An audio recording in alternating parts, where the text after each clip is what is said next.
All right, so after the Zoom, it was kind of nice. I actually had a few of you had some of the very similar questions I've had a little bit previously, so I'm just going to do a full response just in case you didn't get to make the meeting and you had more questions. So for the advertisement project, it's going to be pretty easy. I don't have a limit and I don't really have a max on the slides, and most of that is because I didn't want to put a limitation on it and have you freak out, and I can't do it within this limitation. So don't worry about that. What I need from you is, one, I want you to be able to put the videos there so that we can see it. Okay, so once our videos are up, I want you to go through and analyze it. When I talk about analyzing, I want you to use the vocabulary words from chapter 6, chapter 7, and chapter 8, and I want you to apply those to these commercials. So as an example, framing is going to be a big one. I'm pretty sure almost every single one of you is going to have this term, and then you'll say, okay, in this video at this time, if you want to do a screenshot, you can do a screenshot. If you want to say,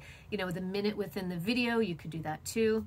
You would say, you know, at 0.02 in this video, the framing is, and you would describe it. Say, as what some of you might be doing is jeans. You'd be having the framing of a pair of jeans, and what is their framing? The full body, the lower body, the butt, the feet. What specifically and why? Why is framing important for that? So that could be a vocabulary word. If you're using fallacies, be careful with that. Make sure you are very comfortable in understanding what the fallacies are. If you're leaning like heavily on fallacies, I'd question maybe the commercial itself. Not very many commercials are going to have that many fallacies, though I do want you to be comfortable. If they do, that's fine. Just make sure that you feel really comfortable and you know truthfully and wholly what these fallacies are doing, okay? Again, so if you have not yet watched chapter 8, or watched the lecture or checked out the PowerPoint, please do. It's very, very important. These terms in chapter 8, they're the kickers. They're the ones that ultimately tie together this entire assignment. So if you need a little extension on this, that's fine. I'm not really too worried about it, but go ahead and try your best. Again, so your first slide, maybe it's going to have the video. Your next slide, it's going to have a little bit of dialogue. I know if you've done PowerPoints many times in the future, you have a lot of teachers who say, don't use paragraphs in this, you know, for every single slide. And I totally get that. And normally when we would be presenting in front of our peers, we wouldn't do that because we're not reading off the slide. But unfortunately, we're going to have to go about this the pandemic way. And so that's breaking a couple rules. So if you have to write a little bit more than you normally would, please do.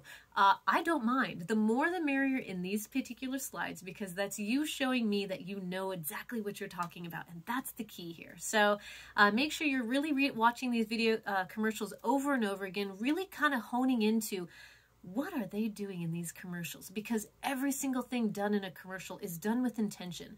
It's not just a willy-dilly thing. They go through a lot of trouble, and they've probably done a lot of research on what they know is going to get their customers. Okay, so really think hard about that. Take your time on this. You don't need to rush it.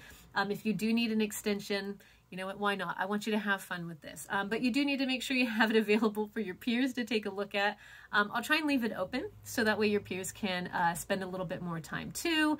Again, I don't normally extend things, but I do know it's getting into that time of semester where it's a little bit harder, and I want you to put forth the best that you can. That's why I gave you a long time to work on this. So I know that chapter 8 came in a little bit late towards the end, so if that throws you off, then I'll give you a little bit of time. So again, suggestions, sensationalism, all these terms are incredibly important, and they will make a huge difference in your assignment. So go ahead and let me know if you have any more questions. Again, you're just going to be uploading it to a discussion. If you use a Google Doc, please make sure that it is unlocked so all people can take a look. If you're not sure, click on it, send me a link, we'll do something with it. Any kind of PowerPoint-ish thing. So Google Slides, PowerPoint, whatever is available to you.